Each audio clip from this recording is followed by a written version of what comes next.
Capage TV. Et puis coronavirus à RDC et Zeli Penzati Banque mondiale à l'obika ka $19 000 namboka nyonso 19 millions de dollars namboka nyonso oyo corona Zali malamo corona pe et na RDC likamambo walingo yokate. Capage TV.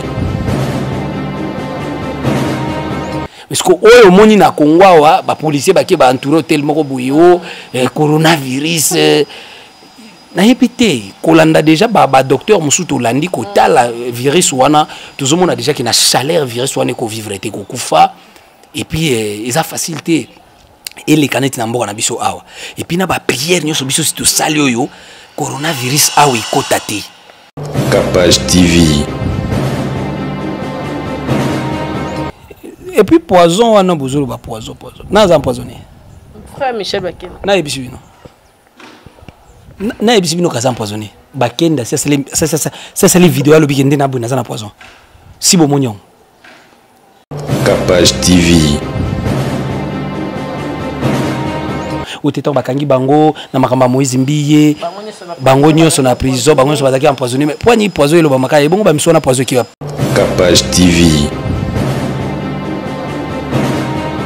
Bakenda na repentance akabwana na batu ebeleza na batu misatu so akabwana bango te autombe na makambo koleka oyo oyo nyonso balo baniza ba aventure nyonso balo baya makambo pa o sexta poison ayo ya ba aventure mais nazo benge na repentance akabwana na batu misatu. Capage TV. Ya on a ebisa ki 2020 nzamba ko tombola mopanga likolo na bango to sisi na ba pasteur non ba sexta pe diminuer etikali ya 3 personnes ou 4 na biso makambo na ebit soki sili kuna déjà nzambe sasali musala nzambe sasali musala siko etikali baliwa na ba politicien na ba pasteur donc ba mort subite bino ba prophète de malheur. Capage TV. Libala c'est tout un monde où ezaka na combat ya makasi so ok même na bible na ba mariage nyonso a bible ezaka na mariage moko reçu mariage à Isaac na Rebecca et sili yana nisusu mbote na ba congolais nyonso ba onyo so landa biso ba étranger diaspora bino tout merci tolinga bino mingi vraiment et merci d'avoir abonné nyonso ya Capage télévision tous ensemble souci zate tozo kende mois de mars ezali moi ya lipamboli et 3e jour la résurrection mois de mars après moi yeba mampo na vana na ba saina nzambe tozo na prophète Marcus Ephrata. Prophète Marcus TV, vous s'abonner massivement et puis na Facebook na Prophète Marcus Ephrata pour la live pour la suggestion na bino bokomi oko joindre mbalamo mosai na nzambe. Bonjour et bienvenue papa. Bonjour na bande ko nyonso bazolanda Capage TV nzambe alola pambola bino boza ebele biso toza bien yeso abateli biso na ngolu na ye tolamuki bino pe baobolamuki nzamba kansela bino na banda ko boze belé na hôpital bolanda biso bolanda émission na salon na sia ba problème nzamba lola salelo bolam émission oyo et memela yo révolution pe évolution na molimo na yo pe na ndako na yo. Moto na nzambe ba église ezali ebele batu pena bazo sambela mingi lelo ba pasteur ba komi ebele ba prophète ebele mais tema mabe ya congolais ezozo rara place et puis ezo vimba lo la levir ezali problème ni prédication zo kota bien te ba chrétien ba ni ko recevoir le banzambe te to qu'est-ce qui ne va pas dans Mboko Congo? Bon, je crois que au moins une ancienne alliance il y avait 10 commandements mais dans la nouvelle alliance il y a 2 commandements. Il y a un moment croire à Jésus et c'est là qui est divisé en 2. C'est pour dire quoi? L'amour de Dieu envers les hommes, l'amour des hommes envers les hommes. Bolingo na nzambe na batu mais après yango bolingo ya muninga mutu na muninga mutu nde sangisa ki sala force ya croire ya Yesu Masia. Muté mabeza kana Congo te, muté mabeza partout. Mais biso ya biso komona na makasi parce que les Congolais tozé belé et puis batamité mabende bazé belé. Batamité malam bazana mboko. Tout le monde en même lorsque bandeko ba kolela na émission azobelisa mwana azali komona en tout cas batu babengio na bandeko mso babenga na yebi mutu ana allo papa ndeko mambo ya saka théâtre azobela parce que na koti na mongo na nzela na yo pesa ye ozomona donc lorsque na mona biloko na j'ai dit ah en tout cas batamita malam bazali mais mutema mabe oto olobela awa par rapport neti ya mboka oyo ezo ko exister pesa mutema mabe moko ya kala et utamela penza kala avant kutu ba makambo nyoso ba FDL ya ti to comme na ba guerre ici la kate eza congolais eza ba congolais ba ministre msu ba lekia wa batikali ko sala ba contrat na bango mulili na ba pays voisins ndozo mona ba rwandais ba ougandais ba kota na armée na biso bazo vendre na ba frontière na biso bazo continuer ko combattre na biso ko kanzate ke batona ba yaka bo illégalement ba koti non baza pe na ba contrat ba signer na ba congolais msu ba tia ba signature na ba poste influent bazalaka ya on a bisa ki 2020 nzamba ko tombola mopanga likolo na bango to sisi na ba pasteur non hein ba sexta pe diminuer hein etikali ya 3 personnes ou 4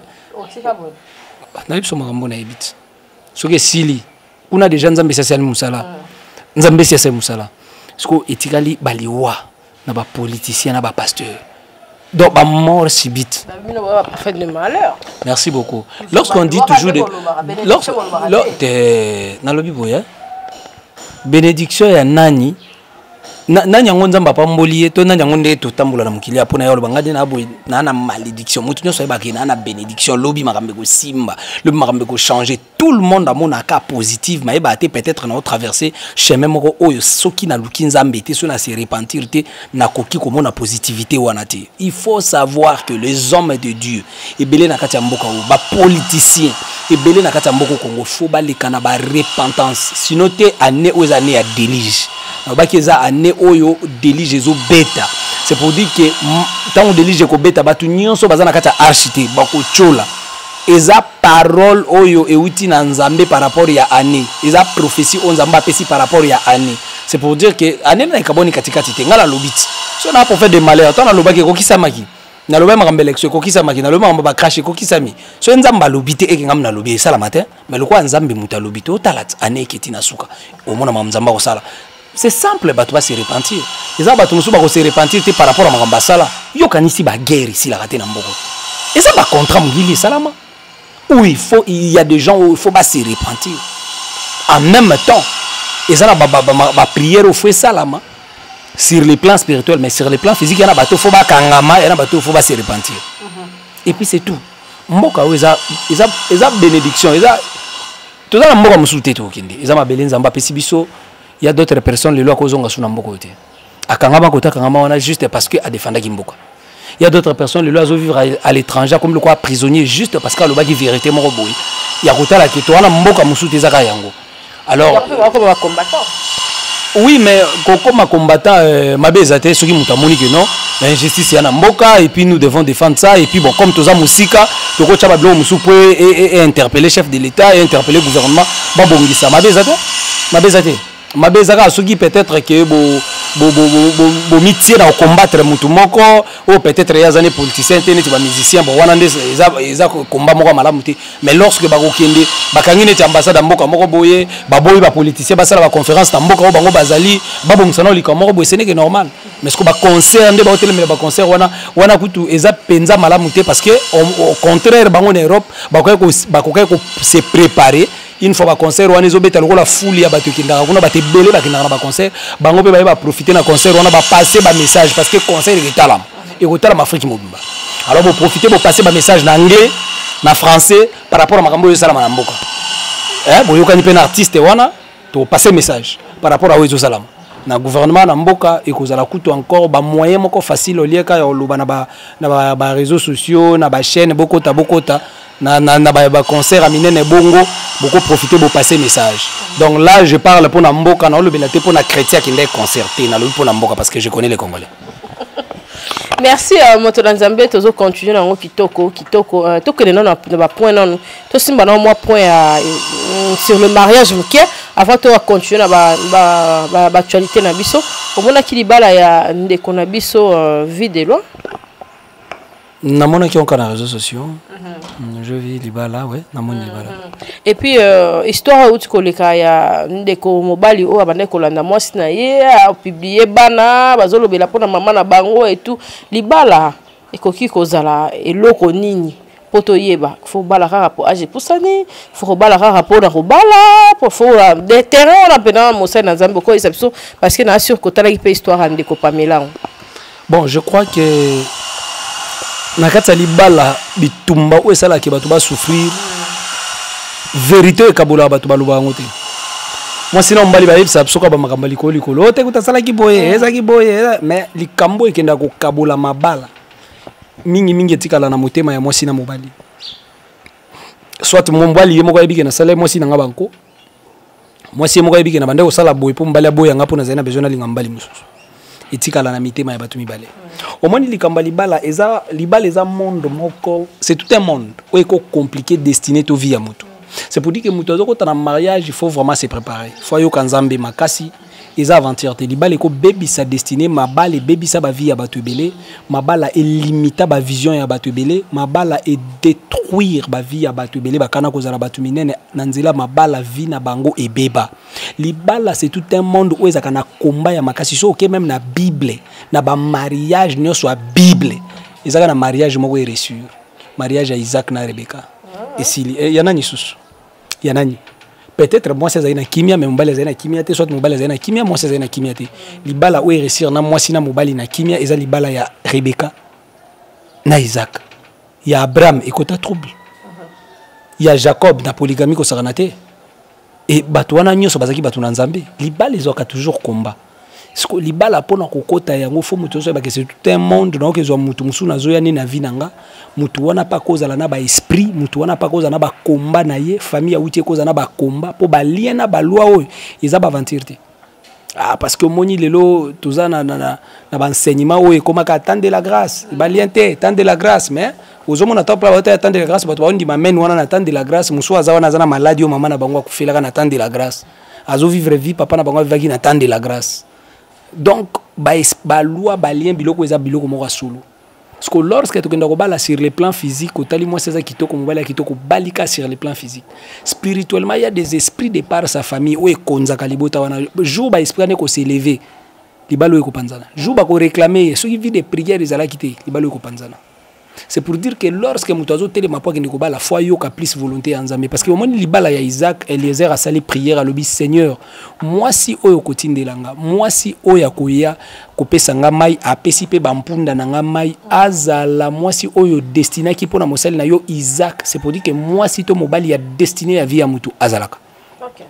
Omoni prière Eliezer abi moi si oya kopesa nga mai apesi pe bampunda na nga mai c'est pour dire que la femme aza moi si oyo faut accepter kaka yote mais faut accepter aussi ta famille parce que nakata ba semeki woni za na ba semeki to benga banyama par rapport à ces versets to ba semeki aboya yo pour ya linga côté pour rien mais so ba yepesa bango mai banyama bango pesa bango mai y a pas de problème balu kwa bampunda wana Eliezer donc bango so ba yepesa bango ba bampunda pesa bango mai bandi mate yo pesa bango mai. Donc kosuka kana ko accepter mobile na yote kosuka ka ya mone sengote allez-y plus loin ya ko accepter bampunda oyo bazana kata libota na ye.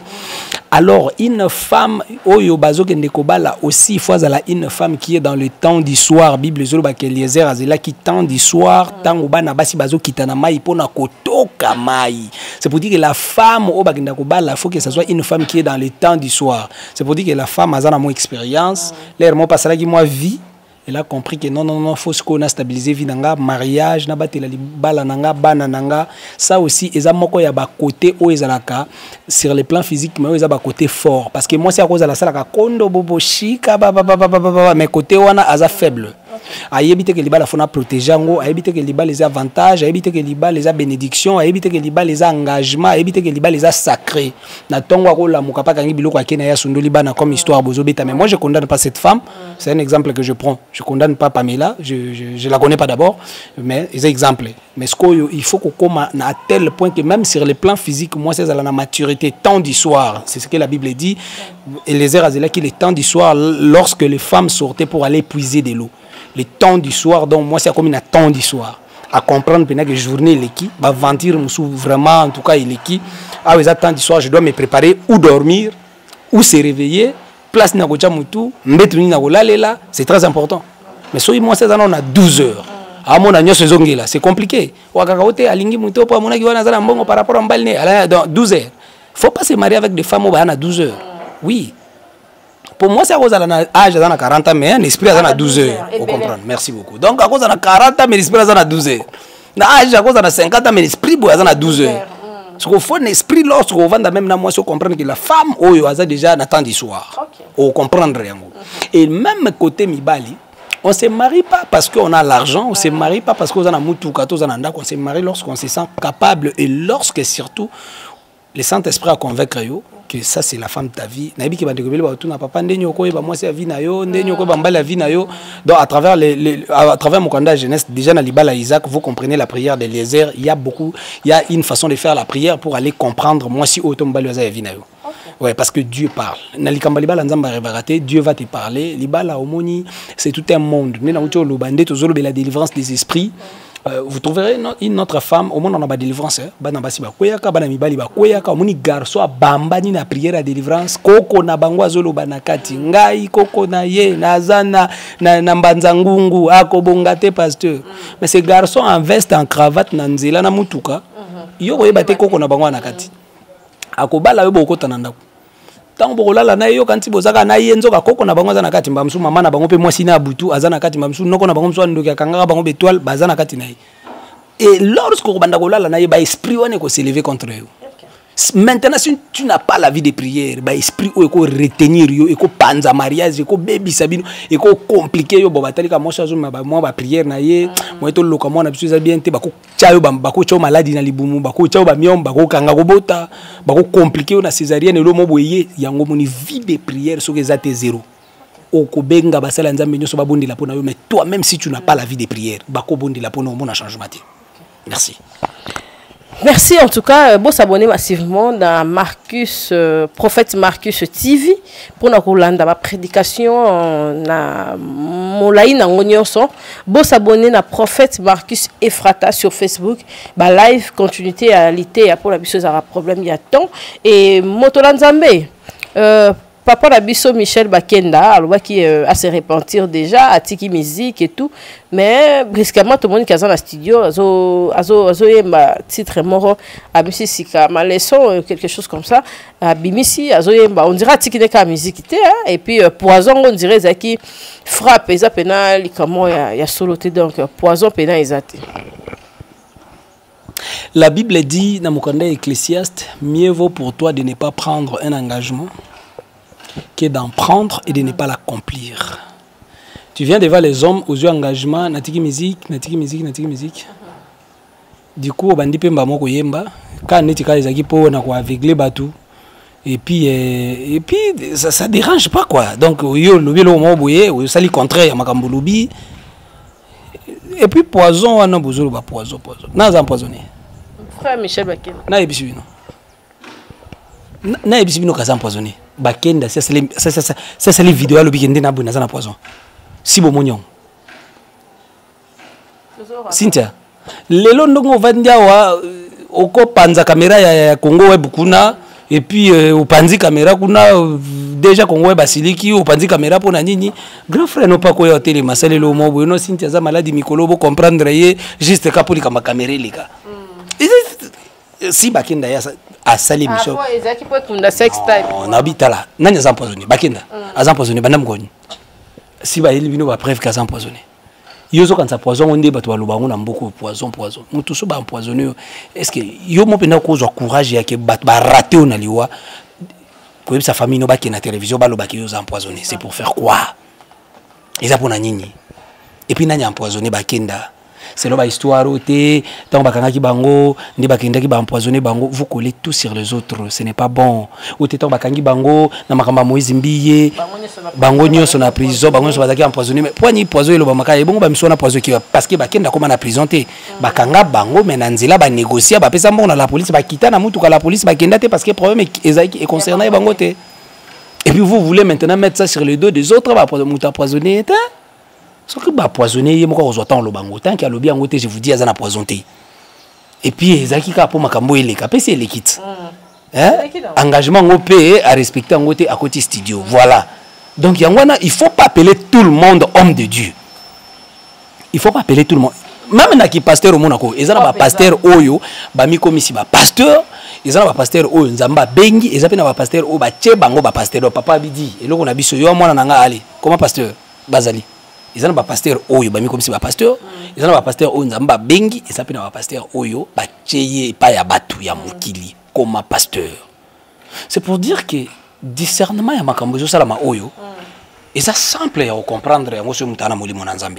arrêtez avec des aventures. Bakenda ça la musique kaka. Yo kanti otika yo kanti bakenda otika musique. Ala musa musa sala. Non non non non, c'est notre frère, il a commis une erreur sur ba femme ka ba femme ndenge zaka basika na mukiliawa, basi nyo suzumu na poto ebele ba bakenda balate abenga ke butumo ina faiblesse wana ba komo tinda na ba photo nande ba exposer ye. Et ça faiblesse oyo et ça lié ndengwana. Et puis aujourd'hui à comprendre quand même na kosenga pardon à Sengi mais nga na lobaki que c'est un frère que j'aime beaucoup en dehors makamba ba sex tap à se repentir, il y a des choses plus que sex tap. À Tamboli ma B, il y a des choses plus que sex tap. Azongi l'alliance na ina nzambe. J'ai continué d'insister sex tap wana et c'est le côté maman ndeto vivra boy. Tu pouvais voir un homme avec ni kala. Azaye pe na photo na yo. Mbamsu jumo bo vanda na salon na ye salami bukabwani après 5 ans ko tchanga na réseaux sociaux. Bato ba loba sinta za sérieuxté mais ça likamoko lekaki. Peut-être on espéra qu'il puisse na mobile on a tous tozana ba vie moko boy o mutakoza la peut-être salaki azana relation moko boy entretenir en bien ebek na bala moi si on a ezali que moi si on a décevoir moi c'est na kotika na ba photo lobe bali moi si mswa chango na réseaux sociaux bien que ya bango et mon ami kezaki ba aventure entre les frères et les sœurs ndenge zaka ba ibaki azaki célibataire mais il doit se repentir par rapport à marche na yepe na benga ki makasi na repentance ba kenda na repentance akabwana na batu ebeleza na batu mi satu soit kabona bangote a tomber na makambo koleka oyo oyo nso balo baniza ba aventure nyoso balo banya makambo pa o sex tap poison ayo ya ba aventure mais nazo benge na repentance kabona na batu misatu kotuna nga pete o non prophète po nino donc izana batu misatu fa kabona bango so ka kabona bangote oyo amonyo eza muki parce que c'est notre frère on nzamba pesiye penda. C'est un adorateur. C'est un adorateur de l'Éternel. Nzila kinda kindiza mabi. Azwi nzila ya mabi nga nazo bingi na repentance. Atubela sincèrement. Azongela nzambe. Ata azongela musique na 2021 nzamba kozongela mais azongela na nzambe. Akabona na batu wana misatu esili. Na sûr que ayoki pour azarape na délégation à Batebele ndeka basena nzamba comme na délégation pour la prière to quelque le moro songolo pakala fo le canon na frère moro wagon fo le kabou na ça sur émission eko komela et papa tozala na ba problème na biso na Kinshasa a nzale zali corona isusu ba bibat baye nango ba maladie mususu za diabolique hein corona isusu comme na Kinshasa ba maladie mususu te maladie nyoso za diabolique. Parce que nzamba sali biso ngulu ya omona ke na ba témoignage bandi ko bala na télévision ba sidatique ba biki ba fibrome bungi ba cancer du sein, c'est alors qu'on comprend que maladie nyonso eza diabolique eza misala ya satana. Lorsque même to bondi la pona mutu neti mutana sida so na bondeli pona ina monika na kondima na bwa kisi bakisi même de quoi témoigner maman moko témoigner ki wana o patron na qui pasteur abika na sidé pananga na boki se bango bakisi on so ba pesa ki na boki parce que na mona déjà kaza moi si moko umela na lusambo aina kondima so za na kondima te na ko bondela pona na tikio mela bakisi na bakisi na prière tango ubiko tatolinza mais so na kuti foi kati na yo na za convaincu na foi et que yo pose comprendre que la Bible dit vous me servirez je éloignerai la maladie na ko ça la prière na bakisi te na boki sa bakisi. Mais mon peuple lokola ya ba virus oyo lokola si ko mama ki pe na Bible ba épidémie ko ya isa accomplissement premièrement ya parole de Dieu ba épidémie ko ya makamnyo so ezala ki de na Bible mais épidémie lokola o wana ez épidémie moko diable a ko s'infiltrer parce que diable a ko raté occasion bongote ba ko boma batu ndengwana brisque ba to ko sala ba crise ba ko s'infiltrer nango ba sepeli mais ba épidémie musu ba créer kayango ba sali kisi ba beti mutu après c'est propagé ndeka les États-Unis ba yo kana katina ba Chine ba bloko musu eza préparé parce que oyo moni na Congo wa ba policier ba ke ba entouré tellement ko boyo coronavirus na épité kolanda déjà ba docteur musu to landi ko tala virus wana tozomona déjà ki na chaleur virus wana ko vivre te ko kufa et puis eza facilité et les canettes na mboka na biso awa et puis na ba prière nyoso biso si to sali oyo coronavirus awa ikota te coronavirus eko kota dans l'essence ndenge l'air moko ebola moko ezalaki me bola te comprendre et puis coronavirus a RDC ezeli penzati Banque mondiale alobika ka $19,000 na mboka nyonso 19 millions de dollars na mboka nyonso oyo corona ezali mbala mo corona pe et na RDC likamba mbongo balingo yoka te donc non, coronavirus. De yo yé pour yo kika ke non, ba pesa mbongo, corona oye. Et corona zate au nom de Jésus-Christ de Nazareth, corona zate. Na kombo na Yesu Masia ma qualité de prophète, mon peuple wani go suka côté outi. ekota na mboko te nzamba ko batela mboka oyo tozo kufa na banzala wa dollar mata makambo zo beba kaka et puis bo seka corona na Kinshasa ko do olo bango ba non la tana fière yo kanisi soki eza monde kindoki ba sombi marché pour ba frapper na famille eloko wana ko salani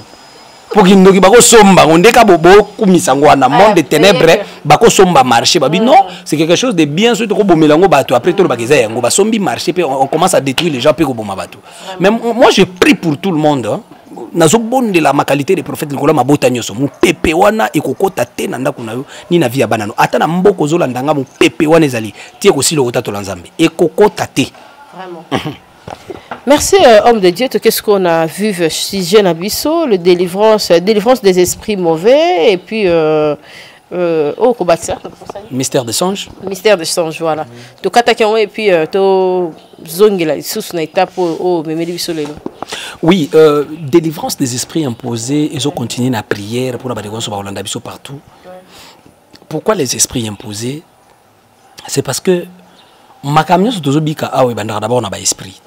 Les esprits monde des ténèbres bazo tambola na ba esprit. Ce sont les esprits qui fait que batebeli ba souffrir, ba échouer na vie, bazo esprit moko ya célibat ba imposer, ya malade ba imposer, bazo esprit malade ba imposer. Donc il y a des esprits imposés na kati ba vie ya bato na ba foyer, na kati ba bota, na kati ba santé ya bato. Yango moni thème oyaki. Mais na kati ya délivrance des esprits,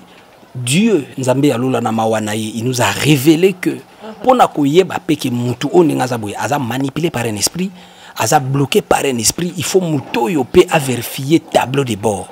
Tableau de bord, il y a via muto ndoto. À travers les songes, muto ko comprendre facilement que ndenge nazawa ko kangama. Ndenge nazawa vi nangeza réclamer. Yango da lobi muto alota kate siko fo abonde la Nzambe parce que vraie prophétie ya via muto songe nae. Pour prophète ako mona kikindo keza na famille na bino ako préciser même na moni famille ya bo papa nzamba ko révéler ndenga révéler ka biso ki na moni la main droite na moni famille ya bo papa na bino même mbala mususu prophète azu kombo mutu moko te wa combattre mais na ndoto oko lota noko Jean Tayo bia noko janzo kande mutaolanda bana na ngamba voilà pourquoi via bana ngezo beba déjà na ndoto nzamba ko révéler qu'est-ce qui est en train de se passer oyeba même ennemi na yo prophétie pe kenda plus loin ba kombo bato na prophétie to pesa ngo même na live même en direct na moni mais ndoto ezeloko mwana na soki mutaolota te c'est pour dire quoi na kindo ki ba vérifier da ba comprendre que misuno bando fungwa ma o comprendre ba jena bango so bana besoin ba détruire yo ba ko yiba bandoto mais ce qu'il y a un esprit il y a vol il y a molili bando ya ko yiba bandoto so la muki pan eki so la muki pan eki non il va sou na yeba te na mona ke lo mobo ya bongo na mona ke lo mobo ya bongo na mona ke bato bakufi na mona ke lo mobo ya bongo voilà ba wanda ko ya ko yiba so mutu nyoso oyo a mona ndoto 2-3 fois se répéta c'est un message d'abord ça c'est de 1 pour nous voyez vraiment que c'est un message où il faut pas jouer avec ça ndoto ko se répéter et ko se répéter ka kate ke na mona ki na zana zamba et ko se répéter na ba forme belé. Ce qu'il faut, moto azana don ya interprétation à fond les la yoye ba vinange cause les kangami wapi parce que chaque fois qu'on banda ko se retrouver quelque part zambazo lakso ke bisiko se retrouver on ande bisika bakangi vina mais na makambo bandoto ezana mutu nyoso te faut expliquer ndoto loti parce que ba bindoto nyoso ba expliquer ngo mutu tele moso ko expliquer mutu nzora ne mutu nda baluka mutu akyo lokolobi oui mais ndoto ba expliquer kango nyoso te non bon. D'abord dans un ndoto mutu nyoso ana ngote vous voyez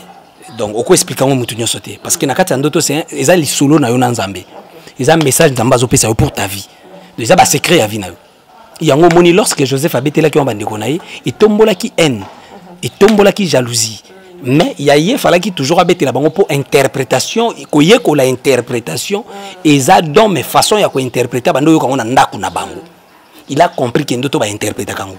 Il a compris que ce que moni boy cause à la boy parce que papa n'a ya interprété qui bande connaît ba interpréter qui. Vous voyez? Alors, une fois mutazo qui ne ko expliquer d'autres fois à la sûr que mutazo expliquer à un état d'âme bien paix à un Saint-Esprit à zaper na don ya interprétation. So ba expliquer au mabe eko conduire yo penerere parce que batebele avaba la fois lukaye bandoto na yezolo banini nzambazo la kisaye nini il faut yeba le quoi ndeko pasteur moko azo ki ndeko bala avant dot na ye amoni na ndoto à côté na lupango ba pesi masanga mais moi si azobala va nanda kumoko mulili sko atalinda ko na tali moi si mulili na kati ya côté na kati azo tuna moi si oza wapi moi si azoba ngayo nazo mona yo yezo mona ngate habitena monote lui aussi un serviteur de Dieu a qui solana pasteur mususu pasteur na bisi non lokola bokote na lupango wana en tout cas ibala wana za bien tout sauf que le moni moi si nandaka mulili c'est que ça bitumba faut combattre bitumba wana mais libala lokwa d'abo koti ba yambi bino c'est qu'il y a pas de problème libala ko sala mabia or nzamba bande ko lakise que la femme a na sorcellerie talaka na vision moi si au mona yo mais yo monité OK ce ko babala ki baboti bana trop c'est alors que pasteur ko se rendre compte na ba effet na bablo ko musuki abalando ki makambuto eza bloqué tant azongi na ndoto na ye azo comprendre que interprétation mute conduire en erreur et puis tant yemo ko na connaissance sa parole ebisinga bi sikonde nga na bo soki mwana yila nga ndoto ya marque wana na ebisa yeki ko balate si mais nga na bon nga ba conduire en erreur na interprétation mais après avoir ko connaissance sa parole ko tala bandoto j'ai compris c'est pour dire que même via batuna sina moyi awa muntu ako reçure bien une fois zo yeba tableau de bord na ezo signifier nini ezo la kisani signo nini ezo pelani ezo pelati c'est ça. Parce que Pharaon a fandi na kati ya Égypte azoli azomela mayeba kite que 7 années de misère ezoya. Roi Nebuchadnezzar na mukanda ya Daniel chapitre 4 verset 4 la Bible dit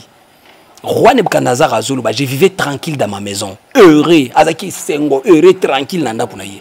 Mazolo ba j'ai eu un songe qui m'a effrayé. Roi Abi bangisinga. J'ai eu un songe qui m'a effrayé mais roi azomi tout nabi. Na moibo na banga mutute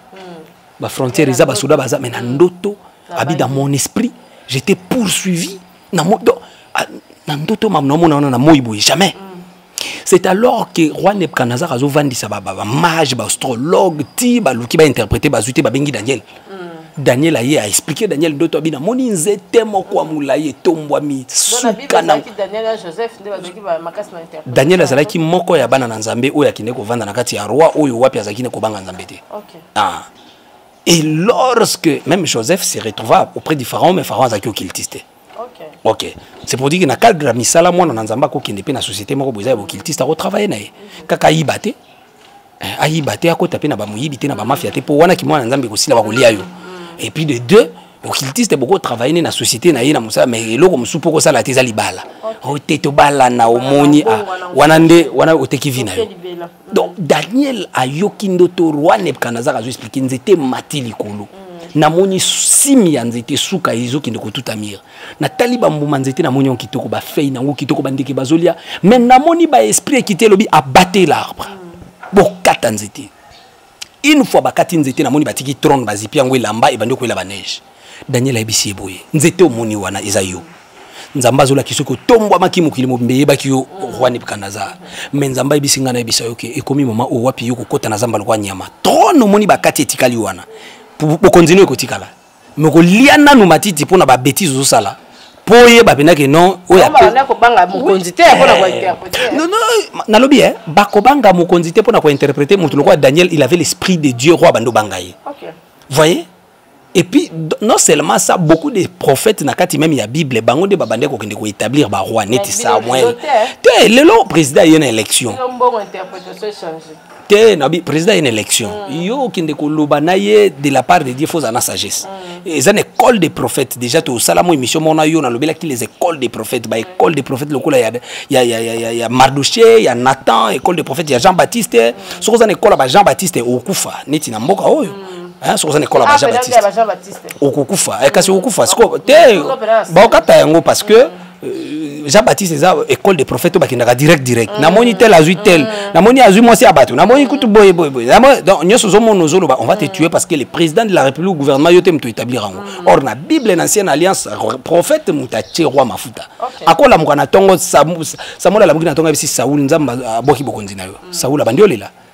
ozomona so bisi président de la République le loke non nzamba binza leleki communauté non outrage na chef de l'État et puis bah comme bimiselo ba français ba créer le comme boy. Voilà pourquoi les messages même un prophète soka zui yango alinga pesa il faut y bandenge nyako pesa. Voilà pourquoi il y a des écoles de prophètes aussi n'enseigner yango bandeko balinga ko na enseignement ba olandaka na chaîne na biso. Je vais enseigner sur ça. Alors na kati ya bandoto to ko mona batu oyo lorsque Daniel a expliqué et umela ki pété. Pona nini roi telema na balcon na ye jour mo aloba ngai Nebuchadnezzar na tongi vilo na makasi na ngai lolendo orgueil ezaki na roi na kosakana te banda kunyoso na mbongo na ngai nazana batu nyoso ba travailler na ngai ameli masanga ngar Nebuchadnezzar c'est le jour où nzamba siliki abizana l'action qu'ils en a force na yote voilà ndakota zamba kinda kolia na zamba me banda ki na ndoto une fois mutu azola la zolota azokoucher na mwasi to na mobali mais mutu fa luka délivrance eza baventure te c'est ça la marapena ozoyoka pena na ndoto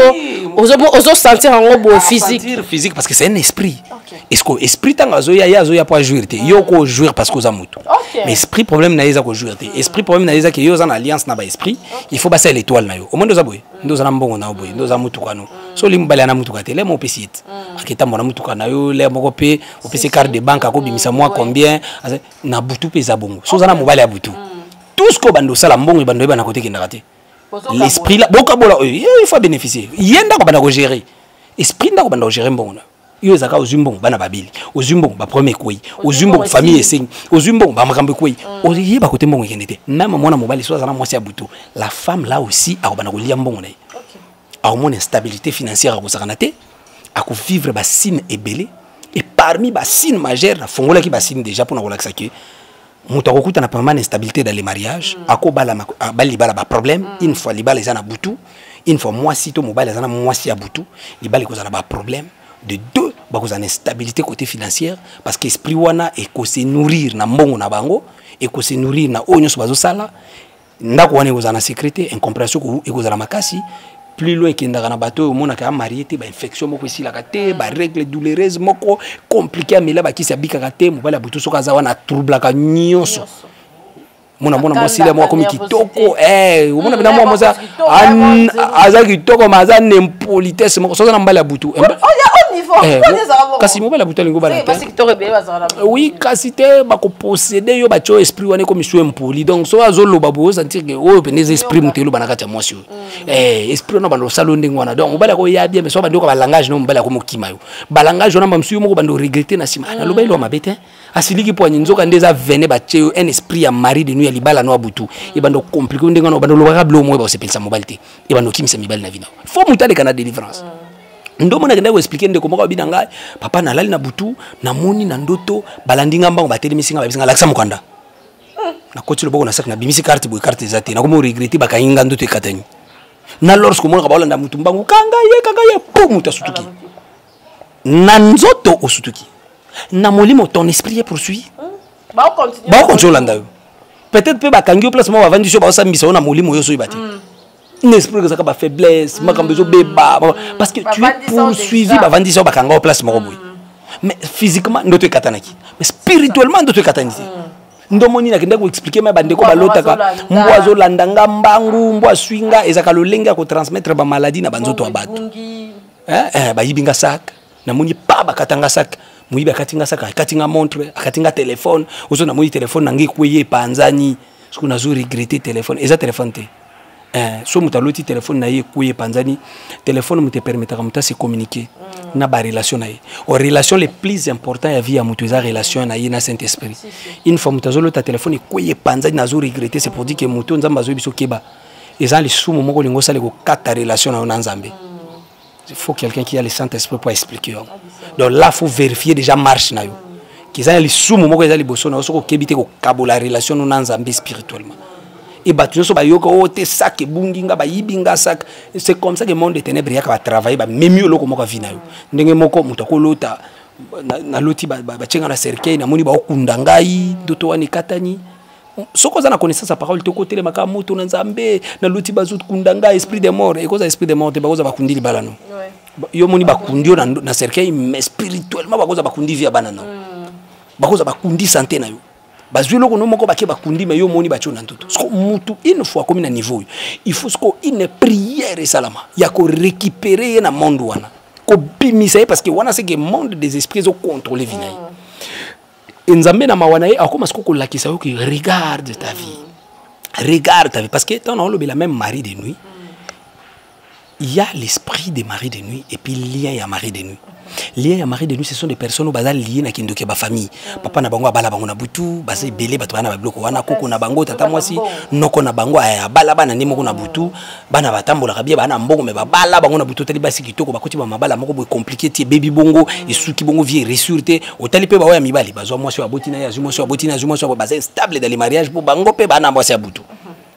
vous voyez maintenant wana eza lien parce que lien wana ezengaka mpe moto akende na prière ya kokweyisa alliance parce que libala wana butu eza alliance mobimba oui eza alliance obima ona facilité te eza alliance mobimba bakotisi yo balatisi yo mpe alliance na kindokinde basalisi yo mpe peut-être balobisi yo mpe engagement moko boye peut-être yo oyebi te ekangi yo sikoyo moye makambo efungwama eza te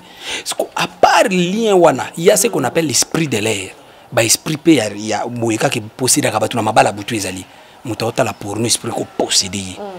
moto aolata bajipa mokuse bakoposede ye moto aotambola basexy bakoposede ndoki akotala obwabi bon mwana mwasi boye nalingi eza te bon lokwa amoni partie intime akoposede yo et puis pa okoma olalamba moko esprit moko ezobima na yo omomona esprit moko boye ti mpe bakobanda obotso bana une fois bakoma obotso déjà bana neti na mabala butu esili les enfants là siko baza ba esprit oyo ko banda ko contrôler makambo na yo oyo banda ko bebisa vie na yo c'est pour dire que na kata délivrance des esprits imposés tozo bondi la pona bande ko nyoso na o sentir que molimo moko na ndako nangezo manipuler via bana baza mailete na classe na o sentir molimo moko memaka incompréhension na foyer na nga na o sentir esprit moko zo kausa misale zo kausa mbongo vie na nga makambo zo beba do service tozo bondi na bande ko nyoso pe toza na jeune tozo lia kaka après 18h nde tolé bloc moko léger de semaine onyo sozo kindika prière bongo et puis nzambe alola visiter bande ko nyoso ba kolanda biso susu na bande ko nyoso ba témoigner nzambe il faut permettre biso to lex encore ba témoignage par rapport à thème na biso où qui délivrance des paroles prononcées au tindela kinga journaliste wana ya mwasi voilà service na ye ya bande mission na ye ti 2 semaines on a tout clôturé plusieurs personnes ont témoigné la main de Dieu na bossé na continuer le témoignage donc faut préparer une émission pour ça to sepelaka toujours na témoignage on a pour baza bato ba tcheko ndima na téléphone tout monde na bangote nzamba pesi misala nzamba fongoli ba porte belé et service au siko toujours qui na ngona mystère de songe ya ki même de na bondela nzamba fongoli mission mona déjà mutaloka yo soko lali penza na nzela prière oyo e koma na niveau ko yebaki telle personne de ba cible parce que cause le zobondi la bozo baté na précision nanya o combattre yo nanya vandil vina yo nanya zobundisa yo et service ça service moko a prière ya makasi 0h 23h non 22h à 23h30 on a live to bondeli bandi comme ça ba continuer prière na 0h 12h to on a prière 18h to on a prière mutunyo so on a musala place so ozala so ile rwane beti ozu même 10 minutes na yo ya prière ya ko déclarer ya ko ebisa nzambe papa ane oyo natambola suna maya misute ane on a continuer so kolela te nzamba lo pambola bande ko so balanda ki biso pona mo exhortation wana ya otali sa peuple de Dieu musala ozo sama na kati ensemble sur ta parole. Sur ta parole papa to comme na biso na suka moi li bon deli na ba oyo bazali na ba hôpitaux baka on a pe et comme moi rare ba pasteur batambola na hôpital le ba pasteur ola mususu bana bozui vraiment té mais comme moi rare ba pasteur wa minene to mona ba loin de l'éternel ba pasteur renommé ndenge koma ko tambola na hôpitaux ko sunga ko bondela na ba prison na pesi ndeko na biso DJ Abdul Mbote azape kuna to ko Kapage télévision et que depuis na hotala ye en tout cas bato nyos bazana boka une prière na yo et ko EDP bango na kanisi ke yo ebi to kenda na hôpital beaucoup des histoires, beaucoup de témoignages. Les abandonnés na kutina hôpital, to kenda na hôpital mais prison de non to kité. To s'organiser comme yo rappelé yango. Poto chat prison na programme na biso ba prière. Mais na hôpital to kenda déjà, tout ça puis na hôpital musuna mboko na boy otanga kombo baboya to kota to bondila. Ouais. Baboyi. Baboyi babi pas de prière. Prière anini baboyi. Na yebisio tamboko. To na ba clinique belé to kenda baboya to kota to bondila. Et to bebisa misana bango mais ils en ba bisika musu ba accordé biso to koti to bondeli na zo en même temps on soit ba malade waka papa ngai nazaki na mbongo nazalaki bien lelo des ans en hôpital ah oui lorsque peut-être nzamba bande ko la kisaye loko la pharaon c'est de malheur ko ya abande ko yebate distraction ils ont toujours mutu en bonne santé moi musale za moi mituka na parking nzambe na nusima mutayoka kapinati yango moni bible zolo bana mukanda ya Job.